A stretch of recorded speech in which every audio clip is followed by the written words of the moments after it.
आज हम लोग बात करने वाले प्रेशर के ऊपर। प्रेशर और फोर्स में अंतर हम लोग नहीं समझ पाते हैं। एक्चुअली दोनों में बहुत सारे अंतर हैं। पहला तो फार्मूला ही दोनों का अंतर डिफ्रेंशिएट कर देगा।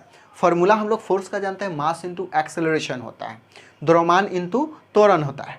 जबकि इसका प्रेशर का फार्मूला होता है फोर्स अपॉन एरिया, है ना, बल बाई एरिया, मतलब एरिया क्षेत्रफल होता है। तो ये होता है दोनों में पहला चीज़ फार्मूला में डिफरेंस, और यही मेन ओरिजिन होता है जहाँ पे दोनों एक दूसरे से बहुत सारे डिफरेंशिएट क्रिएट करते हैं। एक बात याद रखिएगा कि फोर्स से प्रेशर क्रिएट होता है, ना कि प्रेशर से फोर्स। इतना याद रखिए कि अगर हम लोग एक तरह से समझ लें कि प्रेशर का फादर कौन है तो फोर्स है। अगर हम लोग को प्रेशर समझना है तो फोर्स को अच्छी तरह से समझ में आना चाहिए। तो पहला चीज़ फोर्स को समझिएगा कि फोर्स हम लोग जानते हैं कि फोर्स क्या होता है। फोर्स को हम लोग हिंदी में बल बोलते हैं, ठीक है। ये बल जो होता है डिफाइन होता है कौन चीज़ का, तो mass into acceleration. A F जो होता है कौन चीज़ है, फोर्स को डिफाइन, बल को डिफाइन करता है। एम मास को डिफाइन करता है, मतलब द्रव्यमान को डिफाइन करता है। और ए जो होता है स्मॉल ए एक्सेलरेशन को डिफाइन करता है, मतलब त्वरण को डिफाइन करता है। इसको हम लोग हिंदी में व्यंजक बोलते हैं। क्या बोलते हैं? व्यंजक। और इंग्लिश में इसको हम लोग फॉर्मूला बोलते हैं, ठीक है, फॉर्मूला बोलते हैं।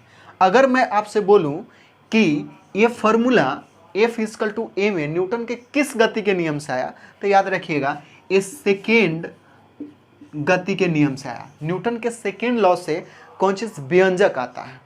अगर आपसे पूछ दे कि भाई इसका डिफिनीशन किससे आता है, तो डिफिनीशन ऑफ कौन चीज़, फोर्स। तो डिफिनीशन ऑफ फोर्स जो आता है न्यूटन के फर्स्ट लॉ से आता है, फर्स्ट लॉ से। और एक कौन सा, न्यूटन के फर्स्ट लॉ हम लोग पढ़ चुके हैं या जानते होंगे अच्छी तरह से। न्यूटन का 3 लॉ गति के ऊपर है, first law of motion, second law of motion, third law of motion. तो फर्स्ट लॉ ऑफ मोशन जो न्यूटन का दिया, उससे हम लोग को डिफिनीशन ऑफ द फोर्स पता चलता है। अब दूसरा नंबर में अगर व्यंजक पूछे या फार्मूला कहाँ से आया, तो सेकेंड लॉ से पता चलता है, ठीक है। इसका फोर्स का हम लोग जानते हैं कि ये जो होता है वेक्टर क्वांटिटी होता है। कौन चीज़ होता है? वेक्टर क्वांटिटी होता है। और इसका SI यूनिट जो होता है ये न्यूटन होता है।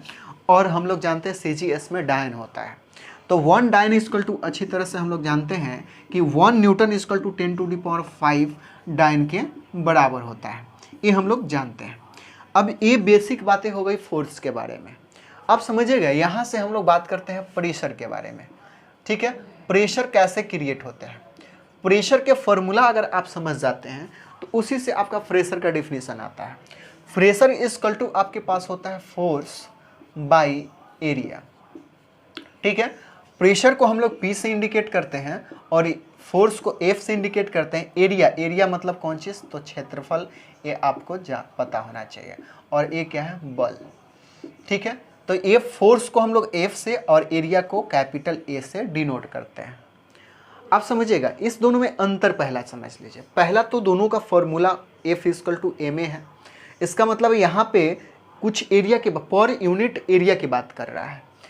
फोर्स जो होता है ना, ये होता है आपका स्केलर क्वांटिटी। कौन चीज़? Scalar quantity. वेक्टर का मतलब होता है सदिश राशि। हिंदी में इसका मतलब है फोर्स कौन सा, सदिश राशि है। जबकि प्रेशर जो होता है अदिश राशि होता है, मतलब स्केलर क्वांटिटी होता है। अब दूसरा नंबर बात याद रखिएगा कि इसका यूनिट जो होता है, यूनिट पहले हम लोग SI यूनिट की बात कर लेते हैं, तो न्यूटन पर मीटर स्क्वायर होता है। और इस न्यूटन पर मीटर स्क्वायर को हम लोग पास्कल बोलते हैं। कौन चीज़? पास्कल। और पास्कल को शॉर्ट में PA लिखते हैं। तो दूसरा नंबर इसका, उसका यूनिट क्या था, तो न्यूटन था। इसका क्या, न्यूटन पर मीटर स्क्वायर हो गया। इसका मतलब क्या हो गया? इसका मतलब हो गया कि 1 मीटर स्क्वायर एरिया पर, कौन चीज़, ये एरिया पर कितना न्यूटन का फोर्स लग रहा है, 1 न्यूटन का फोर्स लगे, तो उसको हम लोग बोलते हैं कौन चीज़, प्रेशर। उसको हम लोग बोलते हैं प्रेशर। इसका मतलब क्या है कि प्रेशर बिना एरिया का कभी नहीं आ सकता है। अगर एरिया नहीं है तो प्रेशर हम लोग लगेगा ही नहीं। समझ लीजिए मैं क्या बोलना चाह रहा हूँ। मान लीजिए आप कहना चाह रहे हैं कि एरिया 0 हो जाए। सर मैं चाह रहा हूँ कि एरिया ना आए, तो क्या फोर्स और प्रेशर आपस में इक्वल होंगे क्या? तो मैं चेक कर लेता हूँ। फार्मूला देखिएगा, P equal to force upon area. Force तो कुछ भी है, लेकिन एरिया को मैंने 0 किया। और मैथमेटिक्स हम लोग को पता है कि 1/0 या फिर कुछ भी, यहाँ गदहा लिख दीजिए, ठीक है। अब बाई 0 ये इनफाइनाइट होता है, ठीक है, ये क्या करता है, इनफाइनाइट होता है। तो यहाँ से अच्छी तरह से समझ में आया कि ये जो है प्रेशर क्या हो जाएगा, इनफाइनाइट हो जाएगा। और जब एरिया ही नहीं है तो इसको इनफाइनाइट को हम लोग डिफाइन नहीं कर पाते हैं। जब इसको डिफाइन ही नहीं कर पाएंगे तो प्रेशर किस बात के। तो इसलिए प्रेशर के लिए अगर इतना तो क्लियर मुझे समझ में आता है कि इनफाइनाइट का मतलब बहुत बड़ा हो गया, तो एरिया क्या हो गया, बहुत छोटा है, तो प्रेशर क्या, बहुत बड़ा हो गया। लेकिन अब उल्टा सोच लीजिएगा, मैं क्या करूं, एरिया को बहुत बड़ा कर दूं तो प्रेशर क्या हो जाता है, छोटा हो जाता है। आप समझिएगा, इसका एग्जाम्पल अच्छी तरह से समझ लीजिए। पहले एक एग्जाम्पल से समझिएगा। हम लोग चाकू से अगर सब्जी काटने के लिए जो चाकू यूज़ करते हैं तो एक साइड मोटा वाला पार्ट होता है, दूसरा तरफ पतला वाला पार्ट होता है। मोटा वाला पार्ट का ऊपर में जो होता है एरिया कम होता है, कम एरिया होता है। नीचे में जो होता है, जिस पार्ट से हम लोग कट करते हैं उसका एरिया ज़्यादा कम होता है, ऊपर वाले पार्ट का एरिया ज़्यादा होता है। तो मैं पूछ दूं कि दोनों में प्रेशर किस पे ज़्यादा अप्लाई करना होगा, किसी चीज़ को काटना होगा। तो मान लीजिए ये चाकू का पार्ट मैं ले लिया, ए हो गया चाकू का पार्ट, ठीक है। ये ऊपर वाला एरिया है ना, ये ऊपर वाला एरिया, नीचे वाला जहाँ से हम लोग यहाँ पे सेब को कट करना है, ठीक है। अब बताइए, इसको ऐसे काटना सही रहेगा, ऐसे करके इसको इस पे फोर्स लगाना सही रहेगा, कि इसको ऐसे इस पे ऊपर फोर्स लगाना सही रहेगा। मतलब इसको काटना है और मुझे कम फोर्स लगाने हैं, तो कम फोर्स लगाने हैं या फिर कहें कम प्रेशर लगाने हैं, तो मुझे क्या करना है, एरिया कम वाला से इसको काटना होगा, ताकि कम प्रेशर में, सर एरिया कम होगा तो प्रेशर ज़्यादा होगा और एक कट जाएगा जल्दी। सिंपल कहानी समझिएगा। मैं बोल रहा हूँ कि जो बैग होता है हम लोग लेकर के जाते हैं, अगर एरिया ज़्यादा कर देंगे तो प्रेशर कम हो जाएगा, और ये जो चिन्हा हो जाता है, इस पर जो दाग हो जाता है वो कम होगा। मतलब अगर बॉडी को नुकसान नहीं कराना है, बैग के जो ये बेल्ट होता है उससे अगर बॉडी को नुकसान नहीं कराना है तो आप एरिया उसका बढ़ा दीजिए। इसीलिए आप देखेंगे कोई भी बैग का जो ये बेल्ट होता है वो मोटा होता है, न कि पतला। अब ये क्यों होता है समझिएगा, फार्मूला से क्लियर हो जाएगा। फार्मूला क्या कहता है कि फोर्स जो होता है वो कौन चीज़, प्रेशर जो होता है फोर्स अपॉन एरिया होता है। इसका मतलब है कि फोर्स प्रेशर जो होता है ये आपको कौन चीज़, डायरेक्टली प्रोपोर्शनल टू फोर्स होता है। इसका मतलब डायरेक्टली प्रोपोर्शनल का मतलब हिंदी में इसको डायरेक्टली प्रोपोर्शनल को बोलते हैं, समानुपात होता है, ठीक है। और इसका दूसरा नंबर बात कि ये जो प्रेशर जो होता है ना वो क्या होता है, इनवर्सली प्रोपोर्शनल होता है किसका, एरिया का। इनवर्सली प्रोपोर्शनल मतलब होता है व्युत्क्रमानुपात होता है। दोनों में अंतर क्या है, दोनों में अंतर ये है कि अगर एक के बटा में समथिंग आ जाता है, दोनों का चिन्ह देखिएगा यही है, ये चिन्ह जो है व्युत्क्रमानुपाती का होता है, लेकिन एक के बाई में समथिंग आएगा तो उस चिन्ह का नाम हो जाएगा व्युत्क्रमानुपाती। अगर बाई ऊपर में एक नहीं रहेगा, नॉर्मली आ जाएगा, बिना फ्रैक्शन का आ जाएगा, तो हम लोग कहते हैं उसको समानुपाती। इस दोनों में अंतर होता है कि अगर फोर्स बढ़ाएंगे तो ये भी बढ़ेगा, मतलब फोर्स बढ़ाइए तो प्रेशर बढ़ेगा, अगर हम लोग फोर्स घटाएंगे तो प्रेशर भी घटेगा। इसमें क्या होता है, जस्ट इसका उल्टा, अगर हम लोग एरिया को बढ़ा देते हैं तो प्रेशर कम हो जाएगा, अगर एरिया को कम कर देते हैं तो प्रेशर ज़्यादा हो जाएगा। अब बैग के केस का एग्जांपल लेते हैं। अपने पास जो बैग है उसका एरिया बढ़ाया क्यों जाता है समझिएगा। अगर हम लोग पहला केस क्या करते हैं कि एरिया को कम करते हैं, अगर एरिया कम करेंगे तो फोर्स ज़्यादा होगा, अगर इस पे फोर्स ज़्यादा लगाएगा तो ये पार्ट कट जाएगा, तो बॉडी को नुकसान हो सकता है। इसलिए हम लोग क्या करते हैं, इसका एरिया बढ़ा के रखते हैं। एक एग्जांपल है सैंडल का। अगर मान लीजिए लड़की लोग सैंडल जो पहनती है, सैंडल कुछ ऐसा वाला सैंडल आप इमेजिन कर लें, ठीक है ना, कुछ ऐसा सैंडल आगे की तरफ होता है, इसको पैर में डाल सकते हैं, ठीक है ना।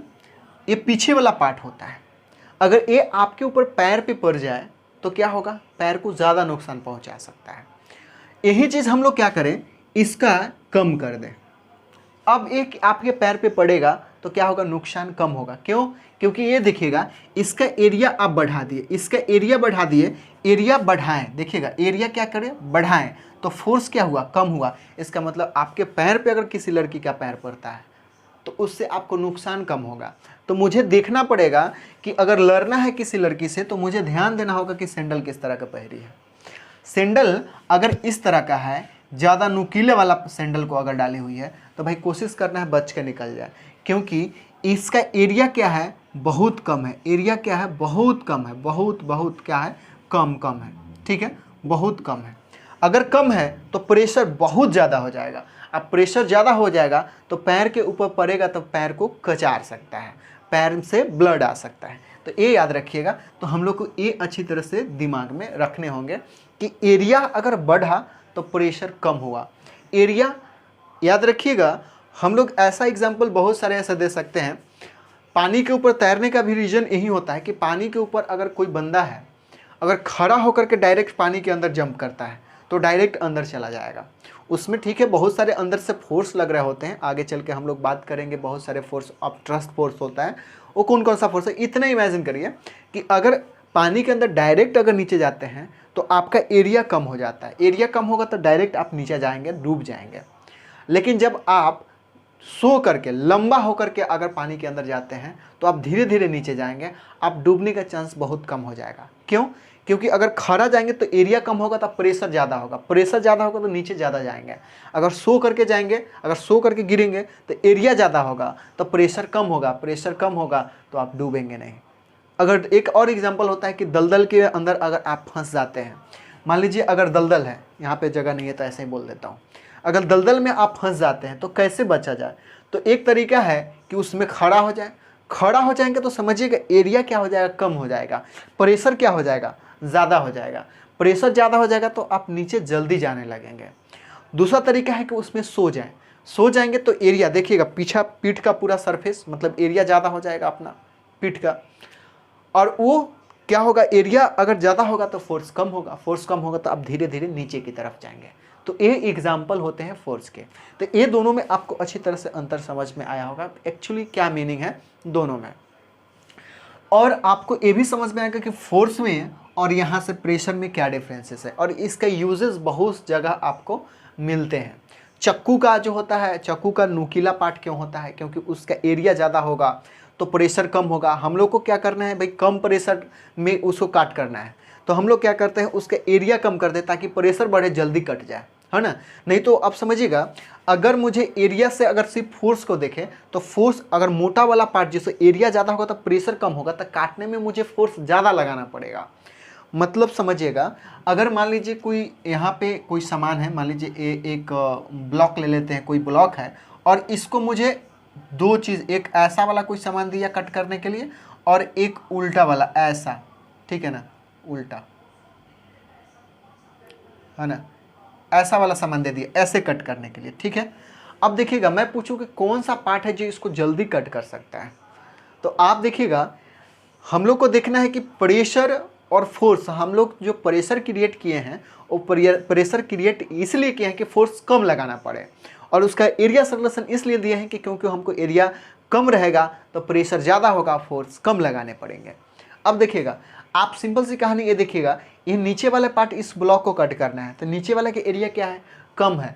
एरिया कम है तो प्रेशर ज़्यादा होगा, प्रेशर ज़्यादा होगा तो ये जल्दी इसको काटेंगे तो जल्दी हल जाएगा, इसके अंदर में, इसके अंदर हल जाएगा, मतलब इसको जल्दी काट सकता है। यहाँ पे एरिया ज़्यादा है तो प्रेशर कम होगा, प्रेशर कम होगा तो इसको काटने में हम लोग को फोर्स बहुत ज़्यादा डालना पड़ेगा, बहुत ज़ोर से मारेंगे तो भी थोड़ा सा कटेगा, ठीक। ये अंतर होता है फोर्स में और प्रेशर में। इसका मतलब है बिना फोर्स का प्रेशर नहीं है, और फोर्स को कम लगाएं, मेहनत कम करें, उसी के लिए हम लोग ये प्रेशर को लाते हैं, और प्रेशर का रिलेशन आपको समझ में आया होगा।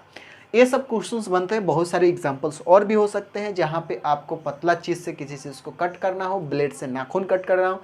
देखिए नाखून को हम लोग कट कर लेते हैं, ब्लेड का देखिए कितना पतला एरिया होता है, तो उससे हम लोग कट कर लेते हैं। रीज़न ये होता है आसानी से कम फोर्स में कट कर ले। अगर वही चीज़ आप क्या करिए, आपके घर में जो फसूल होता है, घर में यूज़ करता है, फसूल से नाखून काटिए, फसूल का एरिया जो होता है ना जिससे कट करते हैं उसका ज़्यादा होता है कंपेयर टू जो ब्लेड होता है। तो हम लोग को आसानी से कट किससे होगा, तो ब्लेड से, ना कि फसूल से। अगर मान लीजिए एक ब्लॉक को कट करना है, ठीक है, अब इस एक स्टेमिना में देखना होगा कि स्टेमिना एक ब्लॉक ले लेते हैं बड़ा सा, उसको ब्लेड से कट करते हैं, और दूसरा एक तलवार ले लेते हैं, उससे कट करते हैं। तो आसान सी बात है कि कोई भी सामान आगे चलकर हम लोग को टॉर्क फोर्स पढ़ाएंगे, वो सब चीज़ बताएंगे, तब समझ में आएगा कि कितना लेंथ पे भी डिपेंड करता है। लेकिन फिलहाल इतना रखिए कि अगर हम लोग ब्लेड से कट करेंगे तो उतना फोर्स अप्लाई ही नहीं कर पाएंगे, क्योंकि बड़ा चीज़ काटना है तो फोर्स भी ज़्यादा होना चाहिए। नाखून काटना है, जितना फोर्स लगाते हैं उतना ज़रूरी नहीं कि ब्लॉक काटते समय उतना ही फोर्स से वो ब्लॉक कट जाएगा, उसके लिए ज़्यादा फोर्स लगाने पड़ेंगे। लेकिन आसान क्या हो जाएगा कट करना ब्लेड से, क्योंकि एरिया कम होगा, फ्रेश। अगर जितना फोर्स आप लगा रहे हैं तलवार से काटने उतना ही फोर्स अगर लगा पाएँ ब्लेड से काटने में, तो ब्लेड से जल्दी कटेगा, क्योंकि उसका एरिया कम तो फोर्स ज़्यादा, कटेगा जल्दी। तो तलवार से अगर कट कर रहे हैं या फिर कुल्हाड़ी से कट कर रहे हैं, तो उसका रीज़न क्या है कि आप उसका सरफेस एरिया, ऊपर वाला पार्ट से तो कभी कटेगा नहीं, नीचे वाला पार्ट जिसका एरिया कम होता है उससे कटेगा, क्योंकि उसका एरिया कम तो फोर्स ज़्यादा, सॉरी प्रेशर ज़्यादा, और फोर्स कम लगाएंगे बात बन जाएगा। ठीक है, तो इसलिए हम लोग एरिया को कम करते हैं। ऐसे बहुत सारे एग्जाम्पल आपके पास मिल जाएंगे इस दोनों का। तो याद रखिएगा, ये जो है इससे रिलेटेड क्वेश्चंस बनते हैं, और आगे चल करके हम लोग पढ़ेंगे एटमॉस्फेरिक प्रेशर, और वो किस तरह से प्रेशर, एटमॉस्फेरिक प्रेशर हमारे ऊपर काम करती है, और उससे क्वेश्चंस बनते हैं, इससे भी बनते हैं, उससे भी बनते हैं। तो नेक्स्ट हम लोग बात करेंगे अच्छी तरह से कि एटमॉस्फेरिक प्रेशर क्या है और प्रेशर को कौन कौन चीज़ इफेक्ट करता है, वो सारी बातें। इसमें इतना ही, फिर मिलते हैं नेक्स्ट वीडियो। जब तक एंजॉय करें और पढ़ाई करें।